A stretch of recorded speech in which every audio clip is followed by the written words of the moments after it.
Welcome back to the channel, everyone. Today we have a very special guest, arguably one of Bangkok's most popular digital nomads. He's been featured in CNBC, has garnered millions of views through social media platforms such as Instagram, TikTok, and YouTube. The man himself, Paul Lee. Welcome to the channel, bro. I appreciate you having me.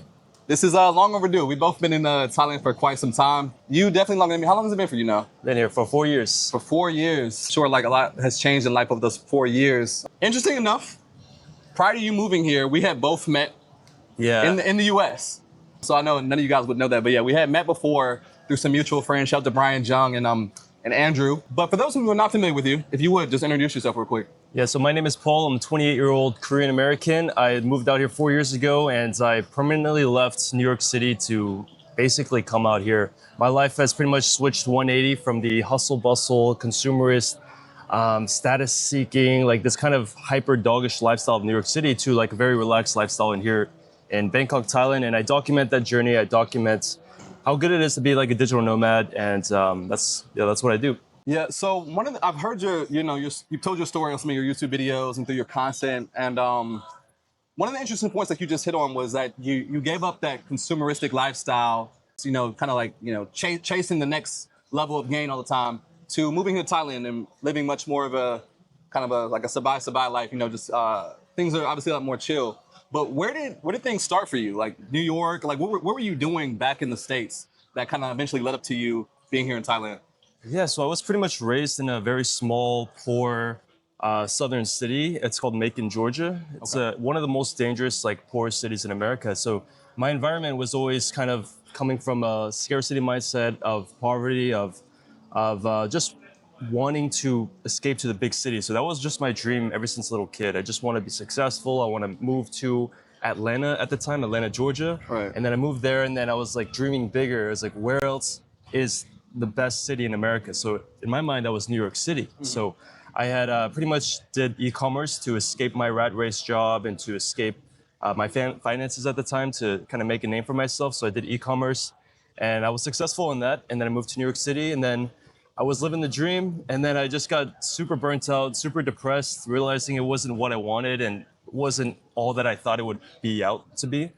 And then I decided I gotta escape, and I gotta do a complete 180 switch. And I just settled on maybe I'll try out Thailand. I didn't think I would move out here, but I just wanted to escape New York City at the time because I was like super depressed. And yeah, I decided to live out here. How quickly did that shift happen between you like thinking that, life in New York and all the things you were doing was the dream to hitting that point to where like you want to change? Like was there any like strong catalyst behind that, or that I wanted to leave New York City, you mean? Yeah, and just like, venture out to this new life here, like in Thailand. Like, what was that timeline like? For the first year in New York City, it was absolutely amazing. It was like my dream come true. And then I just found myself just having these values that I never had before, especially growing up, like wanting to impress all these neighbors or wanting to be cool, wanting to like buy the latest fashion things and really thinking that I didn't have enough money, even though I was making great amount of money. Yeah. I was still on that ladder. I was like, man, I got to make $1 million a month. I gotta get the biggest crib. I gotta like all these values that I never really had. And every day I was just like seeking as much dopamine as possible. And yeah, just like long story short, it was kind of unfulfilling. And then I decided I want to try this digital nomad thing out. And then I decided, let me first visit Bangkok, Thailand, and then visit all these other countries. But I basically just settled on Bangkok and didn't really explore too many other countries until a couple years ago. Yeah. So you made that transition. So would you say back then, like your goals that you were chasing back then were more like materialistic goals?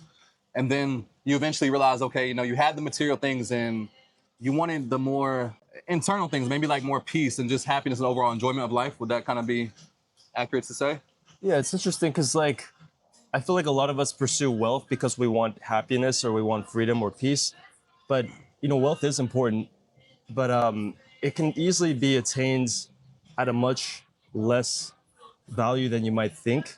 100%. And even though I had that monetary amount in New York City, I can never attain that psychological amount because I'm comparing myself with my neighbors because, cost of living is so damn expensive in New York. Right. And then, you know, people could say like, oh, that's easy for you to say because we live out here in Bangkok, Thailand. It's so much cheaper. But that is true. But for me, it's more than just the money. It's like the attitude of the people around me. It's the culture, just the little interactions I have with people on a day-to-day basis. Like these are things money can't buy, you know? So I think the overall environment is so much better. Yeah. How much did you know about Bangkok prior to moving here? Did you had friends here, a lot of research, or you kind of just came here for yourself, boots on the ground? And I had like one friend here and he was like, man, you got to come out here. It's so nice and stuff. I knew that it was slightly more developed than the overall impression of Southeast Asia, and everybody thinks it's like a third world. Like they think every country is kind of the same status as in like third worldish. So I knew Bangkok was a bit more than that. That's all I knew though. Like yeah. I think, you know, it takes an open-minded person to even, you know, to venture out from, you know, the country that they're raised in, spend all their life in. Now, and I know, like, as Americans, you know, we're kind of indoctrinated to believe, you know, America is like the greatest, the end all be all. How did your mindset shift once you like got here to Thailand and like seeing another, you know, seeing this country for yourself? So it's been like a roller coaster. Like at first I was like, man, America is definitely like overrated. It's my life is so much better outside of America. And then now I've come to more of a realization that I'm privileged because I'm an American, and there's like so many great things about America and the values and the ability to make money. You know, Yeah. I feel like if you ever want to make money, if you're born in America, you have the highest chance of escaping poverty in America. So that's one thing I'm grateful for, but I think America is the best place to make your money. And then I think other countries are the best place to like live in, you know? Yeah, I can agree with that. I believe it was in the book by Tim Ferriss, 4 Hour Workweek, where he talks about, you know, earning dollars, spending whatever, and then paying another, like just leveraging, you know, location freedom and, you know, the currency differences beyond, you know, everywhere. Now, since you were already doing e-commerce, that transition, like you're already making money online. So really it was just about finding the right destination versus like many people when it comes to moving abroad, it's like they think about, okay, how do I earn an income and many other factors like that. Obviously, most of them are regarding money, but since you're already making it online, the hard part was just finding the place that you love when you eventually came here and this was, eventually started to feel like home for you, right? Yeah, the hardest part was like just doing it, you know, having the courage to do it. Because it's such a foreign idea and nobody does this, you know, like, especially in our age. Like people don't just like move abroad to another country. Like that's such a rare thing, you know? It's a scary thing, like, you know, all by ourselves, you know, we don't know anybody and having to start up from scratch. You know, it's like your social circle have to start over from scratch. A lot of times it's your income you have to start over from scratch.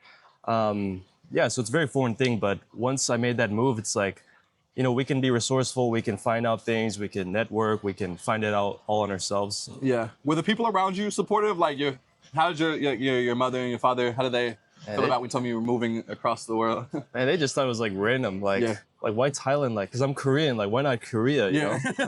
Right. So yeah. But one thing I have noticed, like, and something I didn't know at all, because I didn't know much about Thailand at all, but like when I came here, I'm like, man, like as far as like the expats and whatnot, it's pretty diverse here. Like you get some of everyone here. A lot of, you know, you get Chinese people, you get Korean people, you get Americans, UK, a little bit of everybody here.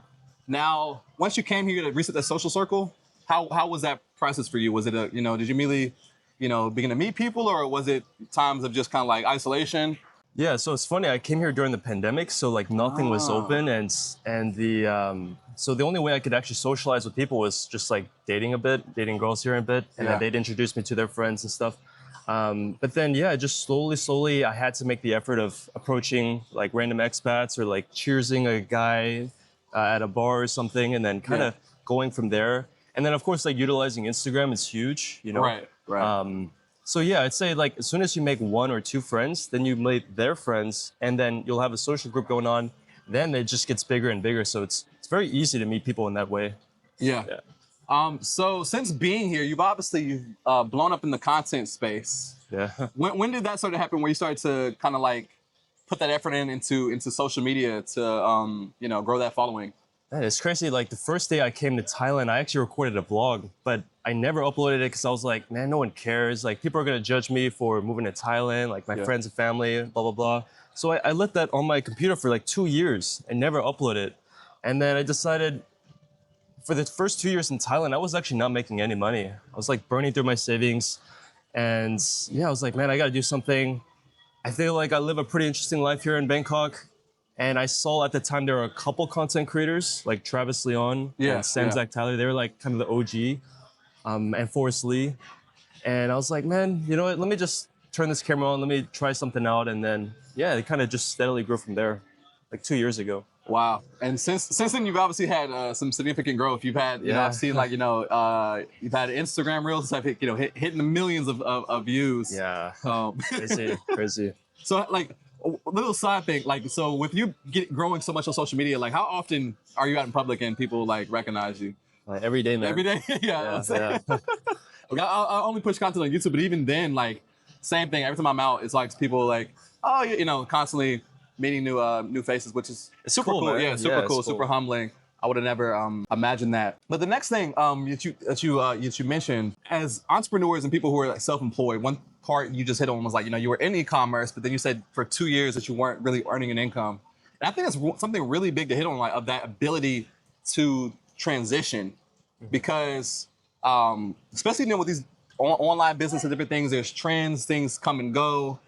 How was that process for you with like, going from one industry to another and like just keep, and I'm really concerned about the mental part of it, of like staying, keeping that willpower and that motivation. Because it's easy when things get tough to start to go into a little bit of a panic mode. So like, how did you deal with that? Yeah, it's like my identity and my personal brand that's at the time was centered around e-commerce. So I had to make this huge like shift to like Thailand. Like there's no connection there, So I essentially just started from scratch.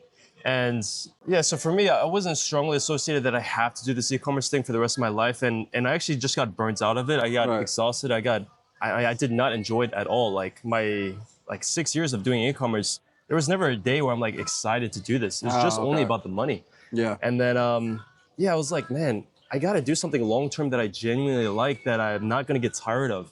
And my goal was like, man, I want to keep traveling and I want to document, I want to build an audience, and it doesn't feel like work, So it wasn't too hard to pursue content. It wasn't like this hill that I had to climb. I just had to study up good content. I had to study up storytelling, how to talk, how to pace, how to edit, how to do all these things. But yeah, it was never like a strenuous process or whatever. Yeah. Right. One thing I want to transition to is the word freedom. What does freedom mean to you now, and versus maybe what it meant back then? Because maybe back then freedom, was mainly attached to money. Obviously, it still plays a part, but like, what is freedom for you now, and like how has Thailand changed you as a person? Like, in what ways? I think freedom, there's multiple categories. There's time freedom, there's location freedom, and then there's financial freedom.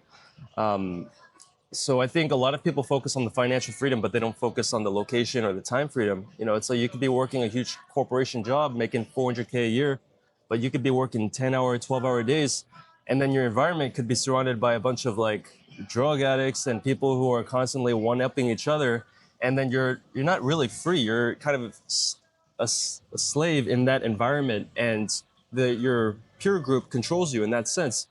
So your ability to escape that entirely is freedom. That guy making 400K and you making 50K as a digital nomad, I would argue you would be more free than that guy in that 400K job. So that's what freedom is to really be the orchestrator of your life and to design it and to cut out the things that you don't want and have the things that you want. For example, here in Thailand, I no longer care about like trying to network or trying to like build a name for, well, I guess I am building a name for myself with content, but trying to really impress other people or Right. trying to like go to these parties and shake everybody's hands and make a name for myself or whatever, when I really cared about that in New York City. So it's like just picking and choosing and having the ability to do that. Yeah. Yeah. I can definitely agree with those points. And I think when you mention like the math of like of earnings, everything is like in proportion, right? Let's say if you're earning 400K or 100K a year versus 50. But one thing I realized about like when it comes to numbers and earnings is that you mentioned earlier that that freedom can be achieved at a way lower number than most people think, right? And I think most people want to become millionaires and rich because of what they think money can get them. And once you realize that you can get kind of like a similar lifestyle at a way less cost, you begin to like see money differently. I will say for me, I respect money more than now than I did back in the States. Seeing that, like it's like, okay, $100, it can mean a little bit more here, you know, like than Sure. what it means back home. But that point of income proportion, if you're earning like say 50K a year, but like your expenses per month, you're only spending, you know, one or 2,000 or whatever, versus someone who is making, you know, like 8K or 10K a month, but their expenses are at that amount or higher, you know, Yeah. they're trapped. So Yeah. freedom can, yeah, like you said, freedom can be achieved at a lot lower number than people think, as long as you just know how to put those numbers together. Keep your expenses low, earning, you know, and then obviously keep your ability to earn more money free. So constantly find out new opportunities. Many people, they watch, you know, your content and see our content, many other people, and they want to embark on this lifestyle. What are some tips you would give to people? Like, what opportunities maybe do you see here in 2025 and beyond for those who would like to embark on this journey? I know that you mentor and you work with many different people, helping them make that transition. So Yeah, I'd say there's a couple of different paths. There's first, if you're not an entrepreneur and you don't think that you're a risk taker and you want to kind of have the stability of income, then I'd say remote work job 100%. There are going to be a few cons. You might have to shift your hours and your work schedule, and you know you will have to be clocking in those hours. But I'd say that's like so much better than clocking to a 9 to 5 where you can't travel, where you can't do these things. And there is a myth that like nobody's hiring or these remote work jobs are only for like tech people or something. That's completely false. Like there's a lot of remote positions in a lot of different categories. So I would seek out remote work jobs. That's that's one option. Another option is just being an entrepreneur. You know, that could be so many different ways. That could be a content creator. That could be something to do with AI, something to do with services, something to do with you know, real estate, whatever. right. Like I'd say just be in the position to try to control how you make your money. You know, whether that's a job or whether that's entrepreneurship, don't let it be someone else's responsibility to hire you or to give you work to do. Take that responsibility and try to create value in the marketplace. Try to see what the opportunities are, because no one else is going to do this for you. You know, you have to escape yourself. You have to want to make the money, you know? Yeah. Listen, if you're someone like me that travels frequently or lives abroad, you're going to want to have travel insurance. Travel insurance is going to cover you for things like medical emergencies that happen while you're abroad, trip interruption, and lost luggage. And that is why I've been using Safety Wing for the past few years as I've traveled the world and lived abroad. And I highly recommend you use them as well. You never know what may happen, but why not give yourself the peace of mind by having that coverage? The beautiful thing about Safety Wing is they are available in 180 countries, and you can sign up in a matter of minutes. They offer two plans. One is the Essential Plan with a great travel insurance for frequent travelers, and the Complete Plan, which is more of a long-term health coverage for expats living abroad. So be sure to check out Safety Wing today, and be sure to use the link in the description below and tell them I sent you. Anyway, guys, back to the video. One of the big questions when it comes to moving to somewhere like Thailand that I get asked a lot, and it's not really my favorite question because everyone's lifestyle is different, but I just want to get your take because you've been here longer than I have. A lot of people ask the question like, oh, how much money do I need to live abroad? Now, once again, I know that's person to person, but raw numbers, how much do you think that someone needs to earn like minimum to at least have a decent life out here? I'd say decent life is going to be around 1.5 to 2K a month. Okay. You know, you can eat freely, you can hang out with your friends, have a pretty decent condo. So you need to be, if you're smart, you should be making like 3K. You know, if you're at least 3K, if your monthly expenses are 1.5K, and that's on the low side. Yeah. Because obviously you want to save and invest and do whatever, but and have emergency funds. But yeah, I'd say 3K is like bare or minimum. Okay. That's around the number. Like I usually say, like I think for bare minimum when people ask me is around like 2K.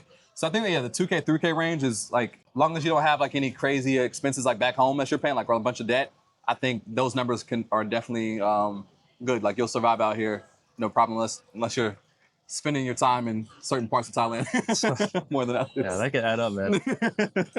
4 years out here, what are your tips for foreigners who want to move here? Do's and don'ts, or any tips that you could provide for people who are thinking that Thailand might be their next home? I'd say first you gotta come out here and try it out for yourself. You know, like don't think that for certain that you're gonna move out here, this is gonna be your home, because it's not for everybody. Right. And then don't fantasize about this crazy lifestyle you might have, like because you see social media videos and stuff, and like, you know, all this like kind of extravagance or this like crazy lifestyle, or like the red light district, or like all these like dopaminergic things. Yeah. Try to compare your lifestyle you have right now in your home to the lifestyle here in Thailand. Like my day-to-day life here is roughly the same as it was in America. So yeah, don't fantasize that your life is going to be tremendously different, because it's more or less going to be the routine is going to be the same, but it's going to be better, I think, here in Thailand. But and then yeah, obviously just be respectful. Just treat people kindly, obey the rules here. Yeah, man. I just say have common sense. Like Yeah. yeah. Yeah, those are definitely solid tips. Respect obviously is a huge one. I think a lot of people, they don't realize if you come from somewhere like America, and depending on what city you grew up in and around, you might naturally be more tense, right? Because of the environment. You come here, and I think Thailand is kind of one of those places. Eventually, it kind of like allows you to let your guard down a little bit. You Yeah. feel like, wow, it's different here. As he mentioned, many people here, as a whole, people are kind, sweet, and respect is a big thing. Even from the thing of when you're greeting people and you bow, you say thank you. Like it's just respect is obviously a huge cultural thing here, and routine is something I talk about with people all the time. Like so, I'm glad you mentioned routine because that's huge. I see so many people come here and literally crash out and burn, Yeah, whether lost it's in the mentally, sauce. whether it's mentally, financially, or both, because it's so easy to move here and think that you're on 100 like full-time vacation mode. Yeah, yeah. Because a lot of times people associate like the digital nomad life with like sipping coconuts on the beach and partying, but like in reality, like especially if you want to be somebody who continues to grow, like you're still working, whether it's whatever your work is, whether it's content creation or running an agency, whatever you're doing, remote work, routine is vital. Honestly, some of the things that you got going on in your life is you train Muay Thai, right? Filming content. How often do you travel like outside of Thailand? Is this pretty I travel quite like at least once a month. once a month? Yeah. Okay. And then dating has been big for you. How long have you been dating now? I've been with my girlfriend for 3 years now. Wow. Yeah. Okay. So after that first year, you locked down. Yeah, yeah. That's 3 amazing, years. though. That's amazing. To find a partner who is supportive and that you can grow with and involve with. So I know people ask about dating and stuff like that here. I think dating here is great, just like it can be great anywhere. It's just about you as a person and like what you're looking for. So with dating, could you go into more? Could you expand on that a little bit more for you? Like so, after your first year, you found someone. How did you meet your girlfriend? I just found her on Tinder. Tinder. Tinder is like a mixed bag. Like it gets a bad reputation, but the Tinder is good simply because there's so many people on it. Yeah. And as a guy, I feel like most of us have never experienced like hundreds of matches like in America. Yeah. Right. And then yeah, when you come here to Thailand, like first day I got like hundreds of matches. Like this is like never happened to me in my life. But yeah, I think Thailand's dating would be good for men because the sheer ratio. There's more women than men. And yeah, women here are just very friendly, very social, very kind, very easy to talk to. Yeah. And yeah.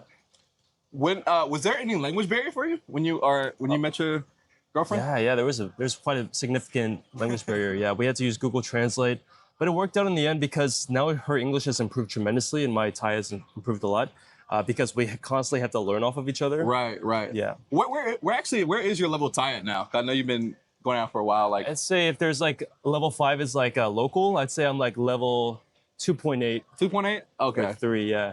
Yeah. I've been trying in the time I've been here, but I go through like phases where like I'm like studying hard and then like I'll get distracted and then like yeah, and then you kind of forget you forget some things and then like I will say one little funny like side note for me like when I go out and drink, if I start to get like a little bit like tipsy, that's when like the Thai comes out like because like the nerves are gone. So like what go? As soon as I'm drunk, I'll start like trying to speak as much Thai as possible. Which usually people understand me, but it's just funny like when I'm like regular, I'm just like I'll be kind of nervous. I'll be debating if I want to like try. But now when I'm lit, I'm like, all right, let's just go for it. Yeah, like, man, it's so fun to have like this banter with Thai locals. Like, do you have some like Thai friends here and there? Or, yeah. Yeah, like, dude, it's so fun like having this like slight banter or like understanding their humor a bit, and then like throwing like a witty Thai comment or something. I don't know. It's just like really, really fun. Yeah. So how have you and how's your relationship grown with your girlfriend in the past 3 years? It's it's done just that. It's just grew. It's like it's very serious. It's and I'm at the age where I'm not trying to like waste my time. I'm trying to focus on myself and everything. So having a good partner allows you to grow as a person. And the more I invest in her, the more she's investing in me. And yeah, we're just like always in the same direction. So like it's like 2xing my progress too. You know, and if we're both manifesting a certain goal, it's like double the chances of that happening. Like, I don't know if that's like scientific or whatever, but yeah, we're both focused on the same direction, so we're going there like fast. I feel like, And you guys live together? yeah. How quickly did you make that transition to like living together? 'Cause I know sometimes that could be like, it's one thing to date somebody, just like, you have your own spaces and stuff, and then, you transition together. Yeah. It's a shift in dynamic, but Yeah, that's a huge difference in American dating culture and here. Like in American dating culture, you don't even move in together unless you're like married, right? Like Right. that's the norm. Here, it's like after a couple weeks or a couple months, you're already moved in. Like she has all her stuff at your place. You're seeing her day to day. So yeah, she literally moved in with me like after 3 or 4 months. wow. Yeah, Yeah. of dating. Yeah. And to kind of talk on the move-in thing, but transition slightly, with I know one thing you've mentioned is like when it comes to like condos. When you first moved here, like many of us, the high rises and all the amenities is super attractive, right? Yeah. But space in most of these condos are limited. But I know after you left those condos, you started looking towards the like older, more spacious projects. Mm-hmm. Could you hit on that a little bit more about like? Yeah, I think that when you first come here, you have a mindset of wanting to explore, wanting to have a kind of live like minimally. Yeah. And then after you live here for a while, you actually realize like you want to make this place your home. So you Yeah. want to have more space. You want to design your own furniture and have like a nicely decorated place, and maybe get a pet, or like all these kind of desires start to come up. So that was the case for me, and especially living with a girlfriend and a dog. I can't live in these 35 square meter shoe boxes. Yeah, pet too. Yes. Yeah, so yeah, and then I think after you've already experienced the rooftop pools and these luxury amenities and stuff, kind of wears off a bit. You realize you don't actually use them that much, Right. and then you just start to prioritize space. And I think that's a huge shift people make here, is they want to go from luxury condos to older condos. Yeah. And the older condos, those typically provide a lot more space, right? And the price point for a lot of these older projects is pretty reasonable too. Yeah, it's like at half the price. Yeah. So that's a little tip for you guys that always, because I know a lot of the condos I show on my channel, like people are always going like, oh, I love the amenities, but like the room's a shoebox, which most, they are pretty small. Can't really argue that. Yeah. On one end, I do say that, for a lot of people, when you move here, you realize you don't need as many things and as you're used to. Lots of times people are outside anyways. Like a lot of people who move here, their room is just literally just for sleeping. Yeah. During the day, people are out and about, just enjoying life. But yeah, for those who want more space, little side note, I just want to throw that in there. It was like the older projects. But just to go back to dating real quick, you have any tips for people that are interested in dating Thai women? Do you see it much different from Western dating? Do you think there's much of a difference? I'd say the dating apps are good, because there's a lot of people on them, like Bumble and Coffee Meets Bagel tend to be more serious, committed relationships. So if you're looking for something serious, Tinder is more like flings and stuff. It's a mixed bag. And then also just start sparking up random conversations here, like at a cafe or at a bar. It's very approachable. Whereas in America or in the West, you might get a kind of polarizing response. Some people might brush you off. Some people might reject you hard. Whereas here in Thailand, it's like they're going to sit down and have a conversation with you. Or if they're not interested, it's going to be very polite. And so yeah, I'd say just be open-minded, be friendly, try to learn some of the language. That's a huge thing. That's awesome. Yeah, those are great. I think I can definitely agree with those tips. It's funny, like you mentioned, Tinder. Obviously, like it is known for like flings, but it's like you found something serious from. So like it's like don't. The point from that is like don't count anything out. Like you never know what things will lead to. The last thing I want to talk to you about, being that you've grown such a large social media presence, is what's some tips you would give for people who want to start content and branding in 2025? How do you think the best way to approach that and to grow as a content creator moving forward? I'd say you have to be more vulnerable, more authentic. And I'd say if you really want to shortcut your growth, I'd say these are going to be my best 2 tips. Like this is how I grew like crazy fast. Is first, see what's working and then kind of replicate it. Like don't just copy it straight word for word, but replicate it in your own style.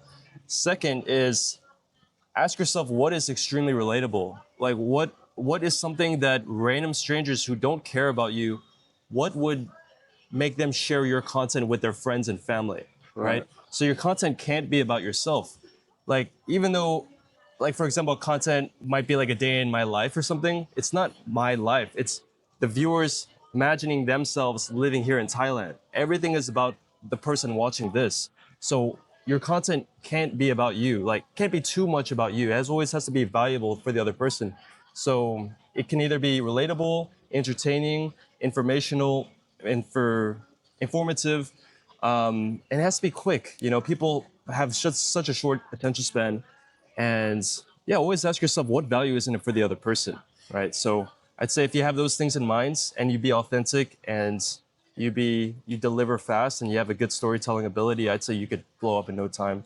I 100% agree with those tips. Yeah, I couldn't agree more with those. Authenticity and being relatable to your audience, very, very huge. That's what one thing I see a lot of people who get stuck or can't really grow, especially like on YouTube, is they try to come out the gate creating like straight vlog content like about them. It's like no one cares. Not yet. Yeah, Like no one cares because no one like knows you. You have to essentially kind of make people care, but you do that by making it about them. You know, we all typically have this inclination of us first. It just naturally, you know, you want to see, okay, like how does this relate to me? So you think of things about, you know, from your own perspective. So I can definitely agree with that. When you create content, is like make it about your audience and like see yourself as just like a vessel, but not the, you know, the end all be all. But you guys, this has been Paul Lee, man, pleasure. Like it was a long time coming. I don't know how like this much time went by because like I know like when I first got here, I was like, hey, and then like, you know, I know everyone's just going about their life. Like I got busy doing things, and it's like, so I'm glad we actually got to